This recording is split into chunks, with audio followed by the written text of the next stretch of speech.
Hey, welcome everybody. We're back here with Ehad. Yes. Ehad, give me a minute to introduce yourself.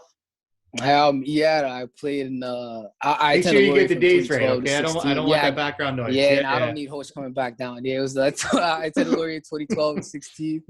I played senior basketball, grade 12 and 13, and I played football all my 4 years over there. Well, technically 5, but I didn't play grade 11. So, yeah. Football. Quickly, what did you play in football? I didn't actually get the chance to coach you in football, so I'm kind of So curious. grade 9 and 10, I was a quarterback. Oh, And then I transitioned from QB in grade 11 I didn't play, but that was like when I was trying to figure out what position I was trying to actually like dive into. Yeah. So from there I started making the transition from QB to receiver, just because Host was a receiver too and would always like work on things. So it was like it just made it easier to transition to it. And then from there I moved on to receiver in grade 12 and 13. when you actually have to throw the ball in senior football, right? So I mean, the Yeah, transition to yeah. quarterback might not have worked out well for you. Nah. Yeah, It was too much of a floater. It was weak. It was a weak pass. That's why I was even debating. Like I was wondering exactly what position I actually wanted to go. You know what I mean? So I was a good cover corner, but I'm small, man. So I would have got bulldozed by everybody. So I was like, nah, I'm not going to play corner. So then I just decided, receiver is the best way to go. There's some pretty small receivers in London high school football. You might have been okay, man. Man, yeah, for sure. Now, basketball, grade 9 and 10. You said you tried out but didn't make the team. Right. I think this is important because we see a lot of times with high school kids where they don't make the cut 1 year and then that's it. They're done playing. Right. You never quit. Nah. In grade 12 was my first year doing senior basketball at Laurier. Obviously, you made the team. Right. Tell us why. I mean, again, the attitude now is I didn't make it last year. I'm not going to make this year. Why bother? Well, what was your drive? I don't know. I'm different, man. For me, like I've been playing basketball since I was a kid. So like literally, like I'm not boosting like every single day. If we're not playing football, we're playing basketball. So basketball is just in me. Like I just love the sport. So me personally, like I didn't care. I didn't really care if I was gonna get cut in grade 12 or 13. I just wanted to try out, like because I just love playing the sport. So whether I'm good, if people view me as good or not, if you view me as a bad or whatever, that's your opinion. But it wasn't gonna stop me from still trying out. You know what I mean? So when I didn't make it those 2 years, it was just whatever, So by the time grade 11, I wasn't doing sports at all. Like I didn't play football or basketball just because I wanted to get things sorted out, figure out exactly what I wanted to do. Mm-hmm. But when I got back into sports in grade 12, I knew I was trying out for both regardless. Made it or not, I don't care. I'm just playing basketball at the end of the day. So that's just my mentality. You know what I mean? It's different. Yeah, I wish every kid had that mentality, and we always tell kids after we do our cuts, like if you don't make it this year, try out next year. Yeah. Obviously for us, I'm super glad you did try out. I've said this to everybody that listens. You're one of the favorite kids I've ever had to coach. Yeah, appreciate it, man. I mentioned to you as soon as you committed to this interview, I've been super excited about it. Just a fun guy. That first year, we went 0-7. Talk about the hardships. Yeah. Talk about the hardships of going 0-7. The one thing that I was impressed with is the kids never quit. And I think that was. Sorry. No, I'd heard from faculty and a few guys that knew our players, and they said, if you guys get down early, lose a couple games, there's a high chance there's going to be a couple guys that are going to quit. That team never folded. You guys banded together. I don't think there was any animosity amongst any players that year. Nah. But going 0-7 is not easy. Nah. And I think it's just more so like the type of guys that we had on the team. First of all, we had a lot of different personalities on the team, but we gelled in a way of like chemistry. Off the court, everyone was good with each other, and on the court, we just had to figure it out. That's why near the end of the season, we're actually able to pick it up and start getting a few wins. Because also that was your first year coaching, so You're still trying to figure out, what type of players you have on your team. And us as players, we're trying to figure each other out as well. Like you have Ahmed, who's a completely different personality than Zach. And then you got Kwek, who's like he's just quiet. He's reserved, you know what I mean? Yeah, so, yeah. And then you got Neezy's also the same way. So this is a bunch of personalities that we're just figuring it out. But honestly, like our year that year, yeah, we were losing, and it sucked losing in the beginning, but I think we all shared the same like dog mentality. Like we didn't care. Everyone loved playing basketball. We loved coming to practice. You guys made it easier on us, and that's ultimately why we were able to pick up the wins later on in the season, in my opinion, at least. So. No, I would agree with you 100%. I've said that. We won 5 of our last 6 games. I think had we made the playoffs that year, and I think we were only a game or 2 out, we would have made some noise in the playoffs. I mean, everything started gelling. I mean, you said the personalities on that year. I mean, it was a lot of fun. You know, Quack. I mean, I don't think that kid said 10 words to me all year. So when I found out after that Clark Road game that he got kicked out of the game for saying something to an official, I was like, whoa, Quack? You wouldn't expect it, right? Yeah. No. I mean, Wilcox was a different personality, right? Yeah. He looked like something out of the 70s with his headband and you know, we just Ahmed, like Jackson too. Oh, Jackson. I forgot about Jackson. Good call. Yeah, man. Blackjack. Yeah. You was something else, man. Yeah. Nah. And you had quiet, reserved Josh. Yep. No, we tried to get some fire under that kid. There was no chance of that happening. Nah, no chance. No.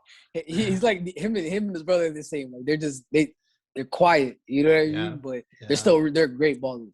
Those guys. Yeah, they are, and they're great kids. I mean that year was. I mean, it was something special just from the chemistry. But I think when we look back at the kids who graduated out from that team. Right. Almost every single one of them went to some kind of post-secondary education. I mean, you guys were all, just great kids all around. And I think that's what made it such an enjoyable experience, even going 0-7. From that point on, I knew I didn't want to coach anywhere else. I think because at that point, like most teams, I don't want to say most, but in a lot of situations, when losing is what breaks up a team, right? Yeah. And in our year, that just didn't happen. So regardless of how many games we're losing, like, we'll be mad in the moment. Like, obviously, you're going to have moments where, some players will be mad and be like, oh, no, you got to step up, you got to do this, whatever. But that was all left on the court regardless, right? Like, right after the game was over, we're all laughing in the locker room, laughing in the bus, coming back to the school. It's just same old practice, same old day. You know what I mean? So I think that's what we just had a unique situation in that sense because most teams, like, losing really breaks players. You know what I mean?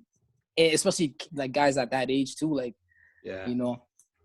I've seen it on opponents. I've seen it in games, watching games, watching tournaments. I've seen teams collapse. The bench players just kind of start going, and it's sad to see. But that was a fun year, and I think it was that mini tournament that we played in St. Thomas. I think we were we were still 0-5 or 0-6 at the time. Going into that tournament, maybe we were 0-7, yeah. And we went down there and we played those 2 games and we won by like 60 in both games. And I think that changed the momentum. Wow, that kind of realized, you know what? Yes, we can do this. Yeah. That was a fun year, man. It was. I enjoyed it a lot, honestly. And your brother was a part of the team too, which was kind of fun for you, I think. He didn't actually he wasn't on the team, but Hosh did our stats. He was a stat guy. We haven't had a stat guy on the team since then, and I apologize to Yassine. Yassine did a good job. Joe Brennan, he was capable, but nobody's been as good about it as your brother. Nah, Hoshes has that. Hoshes loves being around the game, and it was easy in a sense, but he's annoying too, because he talks a lot. Like when I come home and he tell me, "Yo, why are you doing this? Why are you doing that?" Like, bro, relax. Like, come on, man. You're not even on the court. Like, you know what I mean? We always get into those small arguments, but overall, like, it was actually really fun. Like, he did his thing, man. Obviously, he helped the team a lot. Guys love to be around him too, so they do, man. I remember that your grade 13 year. I think he practiced with us one game or one practice, and Phil and I went up to him and it's like, "Why didn't you try out?" That's what Well, but you know what he said to us? He said, "If I had tried out, you would have cut Eyad." Man, look. Whatever the case would have been, I've been telling him since that time. I told him try out because the thing is with me and Osh is like we're 2 different players in the sense where, and this is where I say he is better than me in the sense where his basketball, like his IQ for like in basketball is ridiculous. It's like next to none. This guy understands the game, like he understands the game to another level, and on top of that, he can shoot. So even though I'll always say this, I'm faster than him. I'll still tell him to this day. I'm faster than him. If he wants to race, we could race. I'll beat him. It's okay. But that's just from a speed test. In terms of actual basketball talent and player, like, that's why I was mad when he didn't try out. So, but I mean, sheesh, I guess I got the spot, man. So I enjoyed it. I took it. I can't complain. Grade 13. We talk about the dramatic success that we've had with the senior program. And it started, I'm not going to say it started with your grade 13 year. I think it started at the end of your grade 12 year when we started having all that success. Right. Yeah. And then realizing that we could do it. And we had guys coming back, you, CJ, Josh, Nate, Gio. We had all these guys coming back. Then we had Alden coming up. Quack, came back. How can I forget about Quack? We brought up Ruben. There was different factors that year, but the success started in that grade 12 year. But grade 13 was a different level. Different, for sure.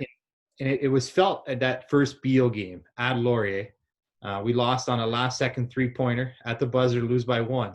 But it was from that point on that we realized that we actually have a good team. They might have won. Well, they might have won the game, but we're better, and we knew we were better. And talk about that season, because that your first season was special, but from a success standpoint, that grade 13 year was a different level. I think more so because it was different because, like you said, we had the returning players, so you have the experience coming back, but then also the talent that that we're surrounded with. Like, think about it. That year we had Kyle came in, and he's your floor general.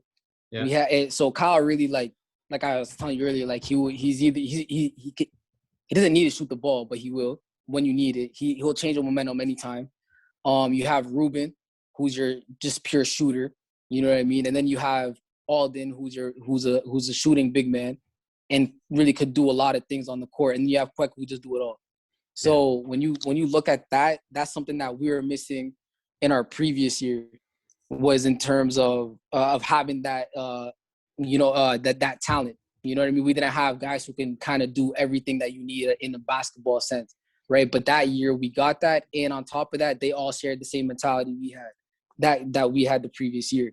So it just kind of made it easier playing. When you lose to Beal by a point, like from one shot, that tells you you can compete with multiple schools in the city, and knowing that the next time we play Beal, we'll probably get the best of them, which we ended up doing. So, that was definitely a good year. In that Beal game that you talk about that we got the best in, that was a buzzer beater too.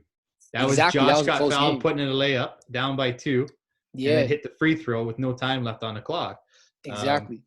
And Kyle, I remiss because I didn't mention Kyle earlier, but Kyle was our team MVP that year. Yeah. Kyle didn't lead us in any statistical category. No, just leadership. Except maybe technical fouls.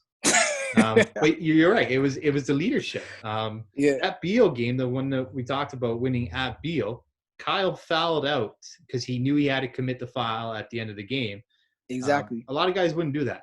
But Kyle didn't care about stats, didn't care about any of that. And I think that was, for the most part, all of you guys. Yeah. Queck never cared about his stats. He just wanted to play. Same with Alden.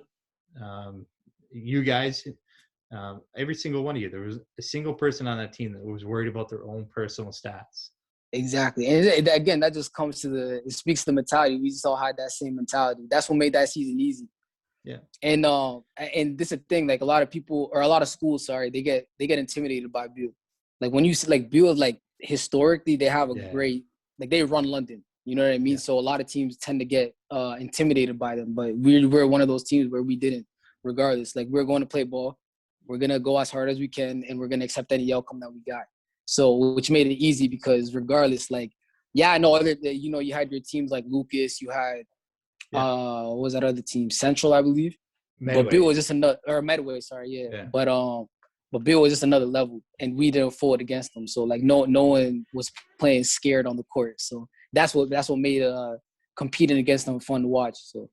Well, even the city finals games where we lost by 18 or 20 that game. A lot of teams would have went into the WASA finals with their head down thinking we can't do this. We're going to lose. Exactly. We just came right back. We were up by 25 or so a lot of the times in the second half. Like it was just a complete domination. Yeah. The score got a little closer at the end because we had, I think Queck fouled out. Yep.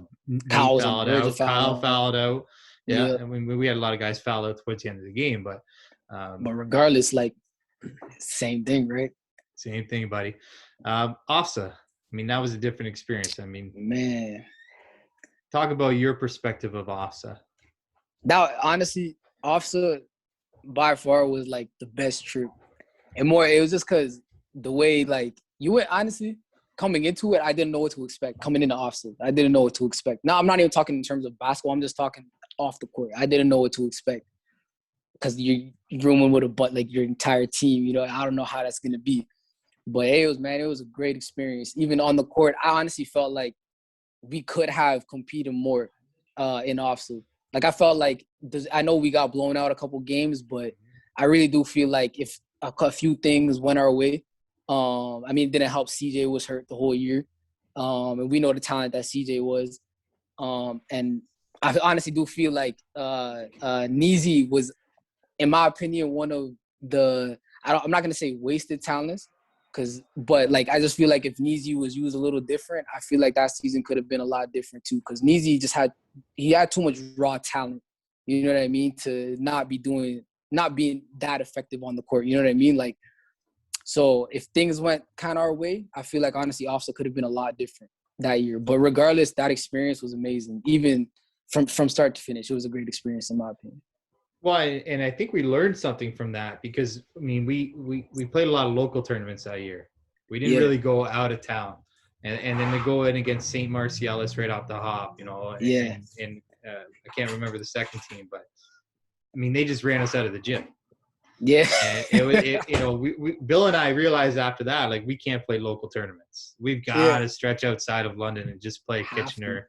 Yeah, and, you know, I think if we had done that early, that awesome experience might have been a little different, but I mean again, that was your second year coaching, so I mean, like, you can't even, like, you can look back on it and then obviously like want to make changes now, right? Which is probably exactly what you guys are doing, but that was only your second year coaching. You guys didn't, you know, you guys are still figuring things out, so, you know, I'm not gonna blame you guys or anything. But, I appreciate that, buddy. That's awfully kind of you. Hey, man. Awesome. I do want to talk quickly about probably my favorite coaching story. I tell this almost every year. Going into the Sarnia Northern game, we've already lost 2 games. We lose our 3rd game, season's over. Your career is over. Your high school career. A lot of guys' high school careers are over. We had brought 3 juniors with us, Benroy, Mo, and Spencer. And we were kind of alternating uniforms. So before that game, while we were in the change room, I told all the juniors, you're not playing. All the uniforms are for senior kids only. Bill and I go back to the bench. We're sitting there talking. Benroy comes out of the change room wearing your uniform. You come out in street clothes. I went over to you and I said, yeah, what's going on? Like, this could be your last game. I said, no juniors are allowed to play. Do you remember what you said to me? Man, honestly, I really don't. I remember the moment. I don't know exactly. You said, Coach, you looked at me and said, Coach, if this is going to be our last game, I want to give us the best experience to win, best chance to win. And you said, Benroy gives us a better chance than me. That's it. I mean, that's not something that I love that story. That story still gives me goosebumps. And it just shows not only the character of the team, but the kind of person you are. I wish every kid had that kind of an attitude. I mean, I guess it's just more so like, you got to know, and this for every player, you got to know what you're capable of bringing to the table. I think it's important for every player to know what you got. And I knew at that moment, when I gave Venroy the jersey, I didn't think anything of it because I just knew, like, there's not much me personally as a player in that moment that I can contribute, like, in that moment. And it's not to, you know, anything bad or take a shot or anything. It's just, that's just what it was in that moment. You know what I mean? I felt like if I did things in the season differently, I could have been a better player, and now that was on me. But I'm not gonna let that being my final game. I'm not gonna let that being my final game take away from what we could have actually done in that last game that we had. So for me, it was nothing. I was like, it was a no-brainer. Like, I had no pressure from no one. You guys didn't say anything. It was something I just felt like I should have done in that moment. So, but just that attitude, right? Where that's nothing. I mean, buddy, I tell that story every year. That is the single greatest experience I've had coaching. High school, anything, football, basketball, doesn't matter. That experience there that'll live on with me forever, man. Like, I appreciate it, man. That was different. What are you doing now? Like you finished Laurier, you're at Western. Talk about finish off. Sorry, talk about post secondary and how that's been for you. Oh, it wasn't bad. I got into a rocky start in school. Just because in that time, beginning of school, I wasn't prioritizing it like I should have. And I think as younger people, a lot of us tend to do that. Most get away with it. I was one that didn't, and it caught up to me pretty quick. So I last year and a bit, I was out of school just because I needed to figure things out and figure exactly why I wanted to go there to begin with. Because you actually have to want to be in school at the end of the day.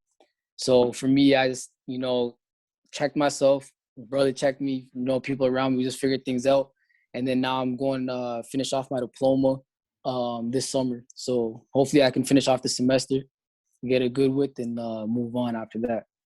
But I've been working in the time too, though. So yeah, I don't think I was lazy. Anybody? Oh, buddy, I was working. Yeah. I don't think anybody knows who's going to think you're lazy, but that just talks about your resilient attitude, man. That's good. A lot of kids, they'll leave school and not go back. So right. Very proud of you for that, buddy. Appreciate it, man. Corona, COVID-19, how's that affected you, and how have you kind of handled it and navigated through it? I know we got a lot of guys that are watching this that are probably struggling with the mental aspect of what's going on. Right. It's been tough. In the beginning, it was a little tough. But I mean, I think that speaks for everyone. Like, of course, you can't go out as much as you want to. You can't. A lot of your friends you can't go see them as much as you want to. But I mean, we stay active. Like from last summer, we're active. I mean, we'd try to go play basketball outside as much as we can. Me and Hoach go on like walks almost every single night.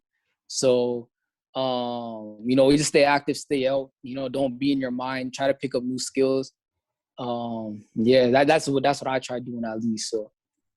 No, that's good advice, man. I think a lot of people have kind of, stated the same sentiment, same idea. So that's fantastic. Your 5 years of Laurier, if anybody's watching this that's thinking about attending Laurier, what would you say to them?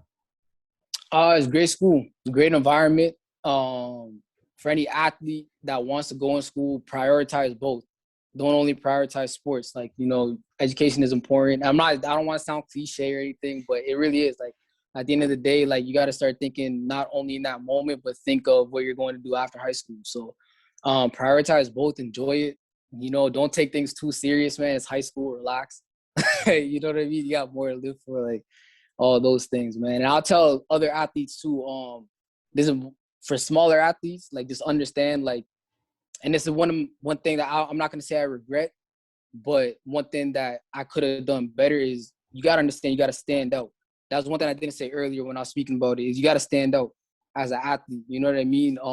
You're obviously on the smaller end, so you may be on a shorter leash, but it's on you to really extend that leash. You know what I mean? You really have to go out there and improve your game and improve yourself, because that's the only way. If you're not going to grow, if you're going to, always be on the shorter end and that stuff, then you really got to go out there and find a way to stand out and give it your all on the court. So for any of the athletes doing that, I'll say that. And for any Laurier students, a great environment, great teachers, and great coaches.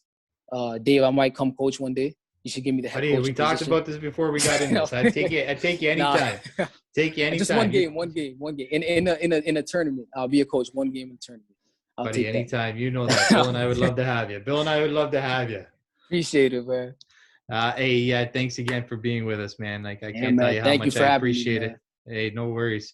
And thank you for giving bench players light too, man. We don't got a lot of love over here, so thank you for giving us light. Thank you. You're welcome, buddy. You're welcome, buddy. All right.